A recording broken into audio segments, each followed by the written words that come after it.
Olá, estamos em mais uma edição do nosso Visão Social e hoje, direto aqui da Câmara Municipal de São José do Rio Preto, nós vamos conversar com o Dr. Renato Pupo, delegado, professor, enfim, vereador do terceiro mandato. Dr. Renato, obrigado por aceitar o nosso convite. Oi, Fábio, eu é que agradeço. Sabe que eu trabalho com muita transparência, sempre gostei de prestar conta do meu trabalho e acho que isso é uma oportunidade fantástica, tanto para as pessoas saberem o que está acontecendo aqui, quanto para a gente mostrar também o que acontece. Legal. Olha, o Visão Social tem esse olhar, essa visão. Abordar os temas relacionados a São José do Rio Preto, a sociedade, debatê-los, discuti-los e sugerir soluções. Então vamos começar falando, vou fazer uma pergunta bem direta, que é a área até que o senhor atua, que é a segurança. Okay. Né? O que é preciso fazer para melhorar a segurança em São José do Rio Preto no setor de inteligência? Tá, legal, vamos lá.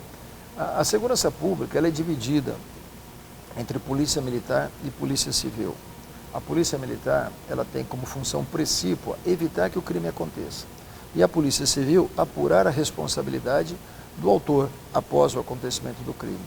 Paralelamente a isso, nós temos a Guarda Municipal, que é uma força municipal que tem a atribuição constitucional de zelar pelo patrimônio público. Mas a Guarda, presente, zelando pelo patrimônio público, ela acaba proporcionando segurança também. Hoje, uma reivindicação antiga das polícias é aumento do efetivo. Agora, a sua pergunta é mais específica, né? Ela diz respeito à questão de inteligência. Nós temos o setor de inteligência da Polícia Civil que funciona muito bem. E evoluiu muito nos últimos anos. Né? Inclusive, antes da minha desincompatibilização, é até chato eu elogiar, porque eu que estava como titular da unidade de inteligência policial chamada UIP. Ela funciona muito bem, mas nem sempre ela aparece como deveria, porque uma das características do setor de inteligência é trabalhar com discrição. Então, geralmente, a imprensa, a população, nem sabem quem são os policiais que trabalham na inteligência. Eu que sou um político, que preciso de uma certa visibilidade, quando eu fui para o setor de inteligência, eu fui muito feliz, porque é um trabalho magnífico, mas eu perdi espaço na mídia. Muita gente não sabe até hoje que eu estava no setor de inteligência. E esse é um ponto que o senhor está tocando fundamental, até para a gente colocar isso para o cidadão, né? Que está acostumado muitas vezes com a espetacularização das ações policiais. Exato. E muitas vezes essa espetacularização, ao invés de ajudar, ela atrapalha. Exato. Porque quando a inteligência está atuando e quando ela vai agir, ela já vai predefinir. Sem dúvida. Né? Isso é que é fundamental a sociedade saber. O trabalho da inteligência policial é levantar o maior número de dados possível para que as unidades operacionais possam sair a campo e executar. Com mais precisão. Exato. Então, por exemplo, pedofilia, que é uma coisa que incomoda todo mundo, principalmente pedofilia nas redes sociais. Né? Nós levantamos, recentemente teve uma operação encabeçada pelo DEIC de São Paulo, com a nossa participação, tinha alvos em vários estados do país. E o estado que tinha mais alvos era o estado de São Paulo, tudo levantado pela UIP de São José do Rio Preto. Fantástico. E tivemos algumas ações exitosas, mas o nosso pessoal sequer é arrolado como testemunha. Quem que vai como testemunha no caso de flagrante? Quem foi a campo. Exato. Para preservar a descrição do nosso pessoal. Eu estou aqui, porque não é novidade para ninguém. Quem entrar, por exemplo, no Diário Oficial, tudo vai saber que eu sou titular da UIP. Mas quem está trabalhando em cada uma dessas operações, geralmente quem está fora nem fica sabendo. Muito importante isso que o senhor está dizendo, e assim, a gente percebe, né, a ação da polícia, a gente tem colegas, por exemplo, o Dr. Éder Galavotti, né, meu colega de turma de faculdade de Direito, então assim, são pessoas que, jovens e que pensam a segurança pública de uma maneira bacana, específica e responsável. E voltando ao tema Rio Preto, a nossa sociedade, qual o senhor vê o ponto mais difícil hoje na segurança de Rio Preto que o senhor acha que precisa ser combatido de frente? Bom, em primeiro lugar, o Dr. Éder também, além de meu colega, é meu amigo de longa data, e é um grande policial. Porque tem policial que tem mais característica de gabinete, tem policial que tem mais característica de rua, e ele consegue ser bom nas duas coisas, né? Agora, de Rio Preto, o que precisa ser mais combatido? Eu já respondi aquela tua pergunta no tocante à inteligência policial. Sim. Mesmo a nossa inteligência estando muito avançada, hoje a gente precisa ainda de mais policiais nas ruas. Pelo menos as reclamações mais constantes são em relação a um aumento de efetivo. A gente na Câmara, por exemplo, com frequência vê um requerimento para aumentar policiamento na região tal. Quando um vereador protocola um pedido nesse sentido, é porque tem munícipe daquela região pedindo esse aumento de policiamento. Só que a resposta que vem para a gente, a cobertura é curta. A defasagem é muito grande em Rio Preto hoje do efetivo? Acho que menos que a média do estado, mas todas as cidades estão defasadas e eu sou do partido do governador, tenho uma relação muito próxima com o governo e tenho levado de forma civilizada, em alto nível, porque a gente sabe da boa vontade do governo. O governador Rodrigo Garcia, o que ele pode fazer pela segurança, ele está fazendo. Então a gente tem levado. Mas precisa, então eu me lembro quantos requerimentos foram aprovados aqui e o comando da PM me respondia, olha, a cobertura é curta. Para eu direcionar para lá, eu tenho que tirar de algum lugar. É um comando de alta qualidade, o coronel Forner acabou de chegar, muito bem intencionado. Então, com habilidade, ele tem conseguido suprir essa defasagem. Mas se tivesse um efetivo maior, obviamente seria muito melhor. Maravilha. Nós temos, só para completar, no bairro Santa Cruz, na Avenida da Saudade, tem comerciantes que estão reclamando de imóveis que estão vazios e que foram ocupados por moradores de rua. E se fossem só moradores de rua, a gente não olharia como um problema da polícia, mas um problema social. E eles talvez como até vítima desse problema. Sim. Mas não, tem criminosos no meio, tem pessoas que cometem crime, levam para lá, a polícia vai, aprende as coisas. E chamaram nesses dias numa reunião o dono do imóvel. Ele falou, não é culpa minha, eu quero me desfazer dele, mas eu não consigo vender, porque do jeito que está ali, o valor do imóvel foi lá para baixo. Entendi. Bom, e no centro da cidade, vamos falar especificamente do centro de São José do Rio Preto, que está passando por um momento assim, difícil, né, e que as autoridades estão agindo. Queria que o senhor falasse desse momento atual, da atuação da Guarda Civil também metropolitana nesse sentido e da atuação até do juiz da Vara da Infância e Juventude, Dr. Evandro Pellarini, que já falou com a gente aqui também. O centro da cidade, há muito tempo ele tem os moradores em situação de rua. Só que essa população foi aumentando. E isso começou a trazer um incômodo para os comerciantes. Tem comerciante que falava para mim, a marquise do meu estabelecimento servia de abrigo. Isso me dava satisfação. Quantas pessoas hoje estão em situação de rua em Rio Preto? São centenas. Se não me engano, 3 ou 4 centenas. Então, a marquise que servia de abrigo e era motivo de satisfação para o dono do comércio, hoje já não é mais. Porque não está abrigando só uma vítima do sistema, digamos assim. Tem criminoso também.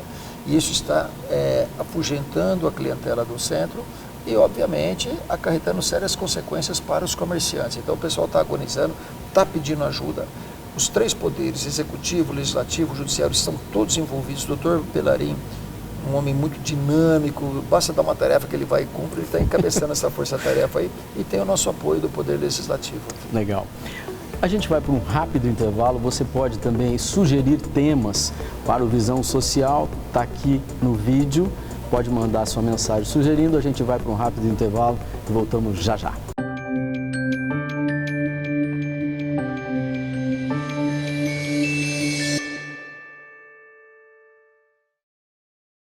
O nosso curso de odontologia da UNORTE está entre os 10 melhores do Brasil. Estrutura de primeira, com 72 consultórios, com tecnologia de última geração. A única faculdade com prática supervisionada desde o primeiro ano. Corpo docente formado por mestres e doutores. Aqui na UNORTE você tem a melhor formação em odontologia. Unipós, UNORTE, nada se compara. Olá, meus amigos, um grande abraço a vocês. Estou aqui com o Fábio. Nós estamos no estúdio, no novo estúdio da TV Rio Preto. Nós estamos mudando, viemos para um estúdio especial aqui dentro da UNORTE, porque daqui nós vamos fazer muita coisa levando para a cidade, levando para Rio Preto, levando para você. A sociedade, as indústrias, o comércio, os fatos que acontecem na rua, isso tudo nós vamos trabalhar em cima para ajudar as pessoas que precisam, ajudar o governo, que é a nossa função. Exatamente, né? Colaborar, informar e dar alternativas. E tudo isso humanisticamente. E ao vivo. Sem perder a linha.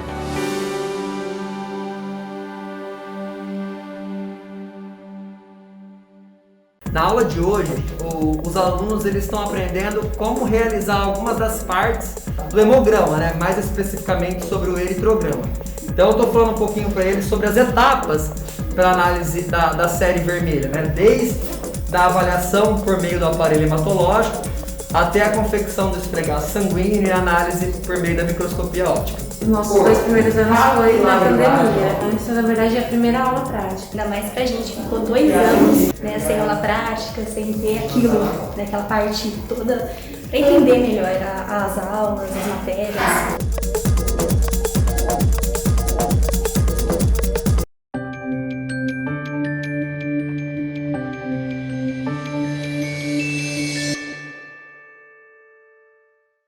Voltamos com o nosso Visão Social e sempre na sua companhia, muito bem acompanhado aqui na TV Rio Preto, canal 7 da NET. Você pode nos acompanhar também pelo YouTube, nosso canal, e pelas redes sociais.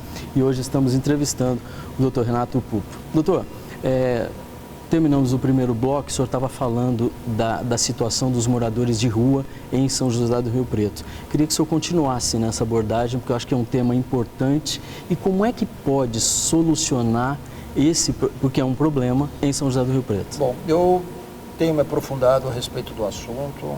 Eu acho que a gente tem que fazer 2 trabalhos paralelos e em uma das reuniões eu falei isso. Primeira coisa, medidas para evitar que essa população se avolume, senão nós vamos ficar enxugando o gelo. É o famoso enxugar o chão com a torneira aberta. Exato.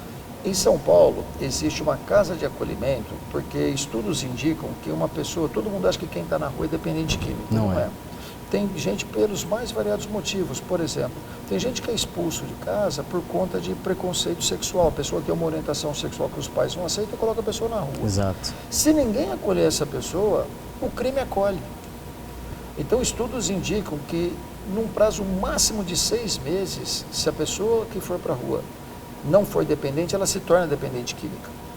Então, a gente precisa de uma casa de acolhimento para evitar que se avolume essa população.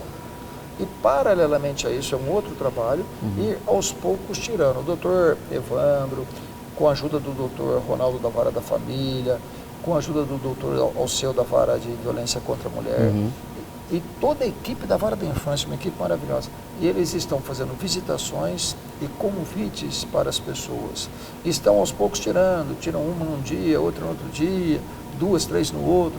Aos poucos estão tirando. É um trabalho pequeno, mas é um bom começo. Agora, com essa força-tarefa nossa, que foi feita, Polícia Civil e Militar envolvidas também, a gente espera dar uma acelerada nesse processo, né? Mas não é tirar de um lugar e colocar no outro. É encaminhar para tratamento. Só que o tratamento tem sido feito só para aquelas pessoas que concordam. Já se aventou a possibilidade do tratamento compulsório, internação compulsória. O senhor é a favor ou contra? Eu acho que isso esbarra na lei. Esbarra na lei. Tá certo? Porque um tratamento compulsório, se a pessoa não estiver delinquindo, porque vejam, quando que existe um tratamento compulsório? É a chamada medida de segurança que substitui a pena para aquele que cometeu uma infração. Só que em razão de problemas mentais, ele não tinha capacidade de compreender o ilícito que ele estava cometendo. Então, em vez de ser punido, ele vai ser tratado. Exato. Aí é compulsório. Agora, para aquele que está simplesmente habitando um local público, eu acho que não tem amparo legal. Não é uma afirmação, minha opinião. Perfeito. Por isso é que o Judiciário e o Ministério Público foram chamados para analisar essa questão também. A gente vai trabalhar sempre dentro da legalidade. A gente quer solucionar o problema dos comerciantes que estão agonizando e a gente compreende, está todo mundo sensível à causa, mas a gente não pode atropelar, né? A gente vive num Estado democrático de direito e a legislação vai sempre ser respeitada. Perfeito. Eu queria a opinião do senhor também a respeito dessa, felizmente, o fim da favela da Vila Marte em São José do Rio Preto, que foi uma situação que muito envergonhou São José do Rio Preto, porque eu acho que uma favela em Rio Preto era um ponto negativo para a cidade. Essa forma que foi utilizada, né?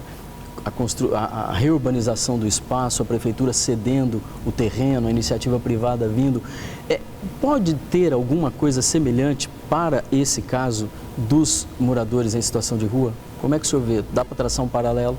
Pode. Isso aí é resultado da parceria público-privada. A favela a gente vê como um problema, não que a favela seja um problema, não que os favelados sejam um problema, mas é porque ninguém gosta de ver um ser humano viver numa condições situação indignas. Exato. Né? Rio Preto é uma cidade que tradicionalmente não tinha favelas. E essa aconteceu porque, aquilo que eu falei agora há pouco, não permitir que o problema se avolume. Quando os barracos começaram a se instalar ali, eu acho que houve uma certa demora para tomar providência. E foi se avolumando. O tempo foi passando. Mas graças a uma parceria público-privada, algumas ONGs, 50 milhões de reais da iniciativa privada, foi possível tirar essas pessoas de lá. Hoje elas estão morando de aluguel, mas vão ter suas casas de volta. Então eu acho, hoje em dia é tudo assim, tem que ter o envolvimento da sociedade, o envolvimento do poder público, que já começou com essa força-tarefa que foi montada pelo prefeito Edinho Araújo, e que consultou o doutor Evandro, e ele aceitou, o Evandro Pellarin aceitou a missão. Ele é uma pessoa, para mim, um pouco acima da média, né? Ele aceita missões. Então eu acho que essa boa vontade de todos os entes, de todas as entidades, dos 3 poderes que eu já citei, executivo, legislativo, judiciário, somando-se a isso a iniciativa privada, dá sim para a gente encontrar um desfecho bastante positivo. E falando de moradores em situação de rua, habitação, a gente não pode deixar de falar de educação, porque passa por educação, e a gente tem aí uma notícia boa que aconteceu essa semana com relação a um colégio em São José do Rio Preto, numa iniciativa aqui do Legislativo. Eu, delegado há 30 anos, sempre investi muito na educação. Sou professor também, mas professor universitário. Mas, paralelamente a isso, eu investia na educação de jovens, fazendo palestras, isso muito antes de entrar na política. Porque eu acho que muito melhor do que prender um criminoso é você evitar que um jovem se torne um criminoso. Exato. Então, eu sempre investi, inclusive, já fiz palestras junto com o doutor Pellarin em algumas escolas de Rio Preto, Jamil Cauã, Vitor Brito Bastos. A reinserção é muito bacana, né? E por falar em Vitor Brito Bastos, a diretora lá, a professora Social Carneiro, faz um trabalho maravilhoso, e ela me procurou pedindo que ajudasse para uma reforma na escola. E era um pedido justo, e tudo que é justo a gente abraça. Mas o senhor vai falar disso no próximo bloco. Tranquilo. A gente vai para um rápido intervalo e voltamos já já aqui no Visão Social.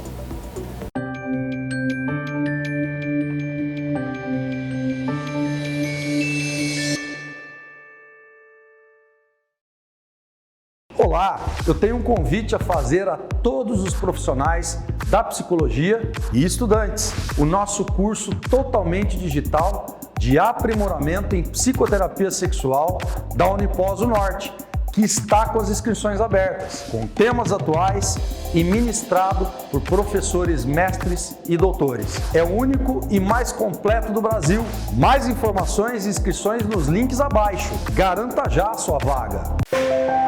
Unipós, o Norte, nada se compara.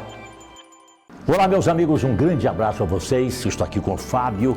Nós estamos no estúdio, no novo estúdio da TV Rio Preto. Nós estamos mudando, viemos para um estúdio especial aqui dentro da Unorte, porque daqui nós vamos fazer muita coisa levando para a cidade, levando para Rio Preto, levando para você. A sociedade, as indústrias, o comércio, os fatos que acontecem na rua, isso tudo nós vamos trabalhar em cima para ajudar as pessoas que precisam, ajudar o governo, que é a nossa função. Exatamente, né? Colaborar, informar e dar alternativas. E tudo isso humanisticamente. E ao vivo. Sem perder a linha.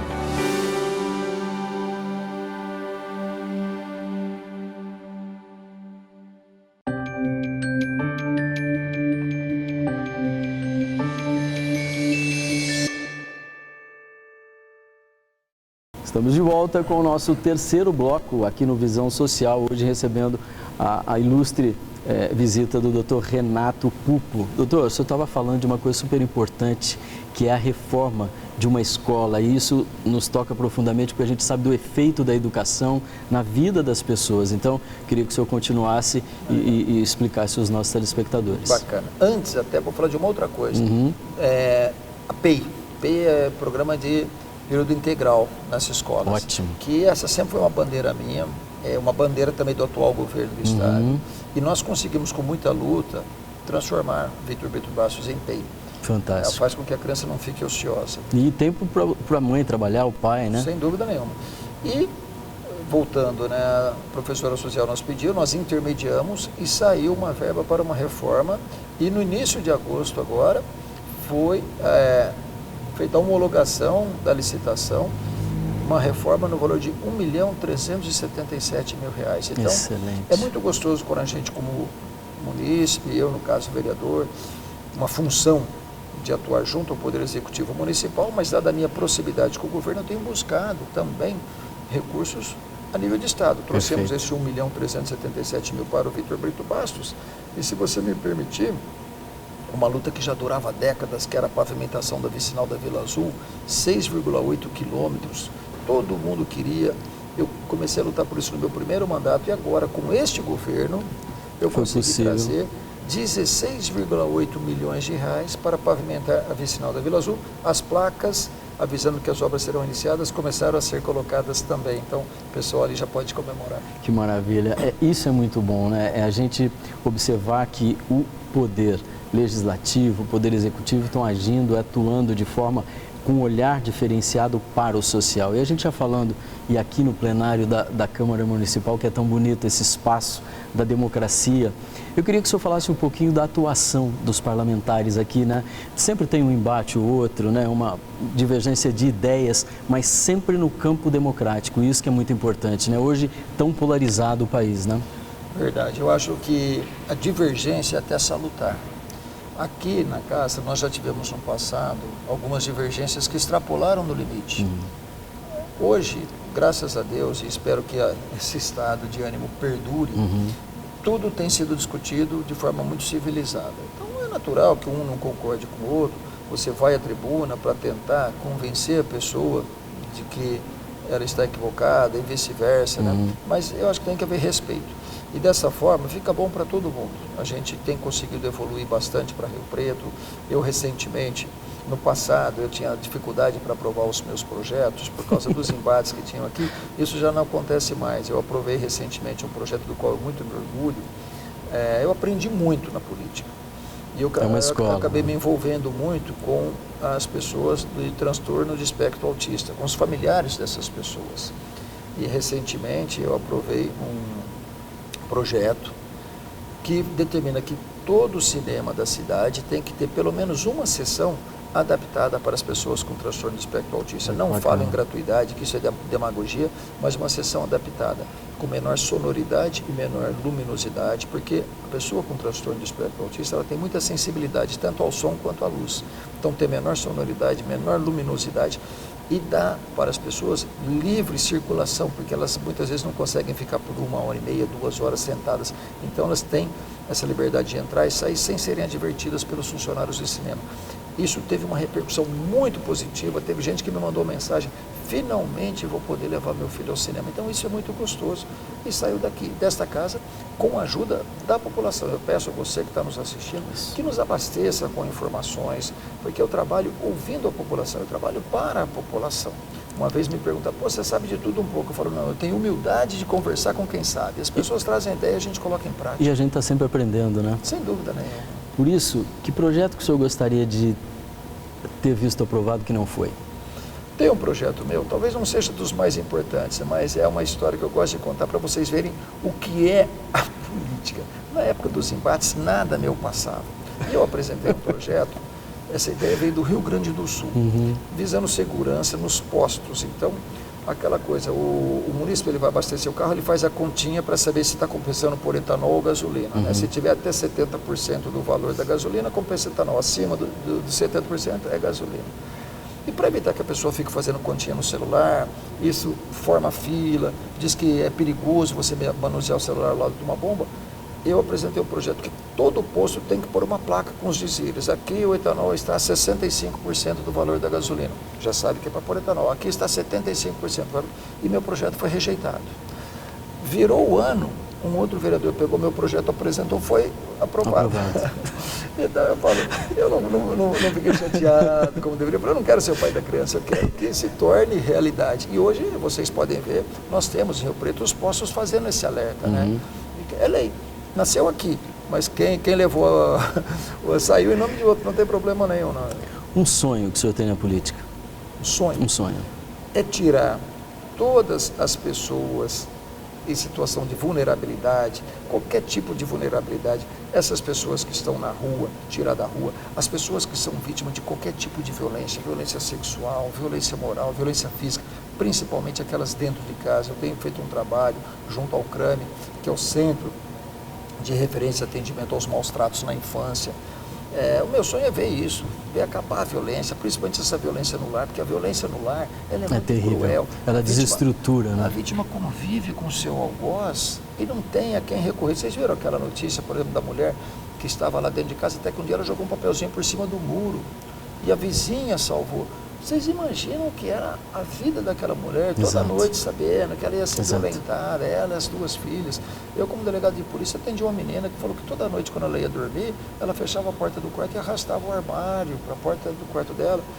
Eu não aguentei, não era competência da nossa delegacia, mas eu pus essa menina dentro do meu carro e levei até a DDM.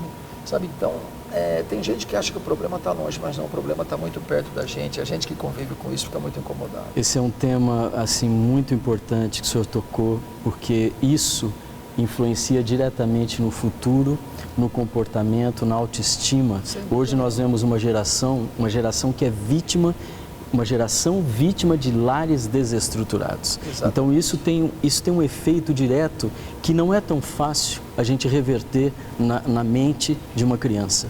Portanto, esse é um tema que eu acho que merece toda a atenção e toda a visão, né? E esse é o meu sonho. Esse é o meu sonho, eu trabalho muito para isso, eu rezo muito para isso também. E eu queria saber por que o senhor resolveu se candidatar a deputado estadual em São Paulo. Olha, eu acho que eu tenho aí, com 30 anos como delegado, 10 anos como vereador e 23 anos como professor universitário, hoje uma experiência suficiente para representar Rio Preto. Rio Preto é uma cidade muito forte, uma capital regional, tradicionalmente tinha de 2 a 4 representantes e na última eleição acabou ficando sem nenhum. Rio Preto não tem um representante na Assembleia Legislativa. E eu acho que eu estou em condições de ser esse representante. Eu já contei aqui hoje que mesmo sem ser deputado eu consegui trazer muitos recursos para cá. Eu dei só alguns exemplos, né, da Vila Azul, da Escola Vitor Brito Bastos, tem também a construção do IML. Essa eu consegui o terreno como vereador. Aí levei o governador Rodrigo Garcia lá, quando ele foi eleito, não tinha nem tomado posse, levei no local, falei, Rodrigo, nós vamos precisar de você aqui. Ele prometeu e saiu, as obras já iniciaram. Aproximadamente 15 milhões de reais, um novo prédio para o IML, nós estávamos falando de violência. Então, pessoas que são vítimas de violência física, violência sexual, e eram examinadas em locais impróprios. Agora vão ser examinadas em locais adequados, IML e Instituto de Criminalística. Então, mesmo sem ser deputado, eu tenho trazido muito recurso para Rio Preto. Eu acho que se for eleito, eu vou poder fazer muito mais, por isso eu resolvi me candidatar. Doutor Renato, muito obrigado mais uma vez por aceitar o convite da nossa produção, estar presente no Visão Social, que tem esse objetivo de realmente levantar os problemas sociais e informar a população de uma forma objetiva, clara, transparente, e desejo boa sorte ao senhor. Legal. Eu é que agradeço pela oportunidade, estou à disposição, quero trabalhar cada vez mais pelo coletivo e, em especial, por Rio Preto e região. Muito obrigado. E você nos acompanhe nas redes sociais e aqui também pelo canal 7 da NET São José do Rio Preto. E o Visão Social volta na próxima semana. Muito obrigado.